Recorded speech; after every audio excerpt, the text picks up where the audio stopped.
Hello friends, welcome back to my channel SB family বা SB daily routine life ব্লগে তোমাদের সকলকে স্বাগত। আজকে হলো মঙ্গলবার, বিপত্তারিণী পুজোর লাস্ট দিন। তা আমি দেখো পুজো করতে বেরোবো, তাই এই শাড়িটা পরে নিলাম। এটা একদমই নতুন।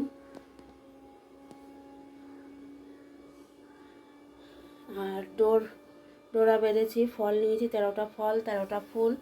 এই পুজোয় যা যা লাগে সেই জিনিস নিয়েছি। ধূপকাঠি, মোমবাতি, সন্দেশ, আর হলো রাতে লুচি। 13টা লুচি খেতে হয়, এখন তো আর এসে করব না, 12টা বেজে গেছে।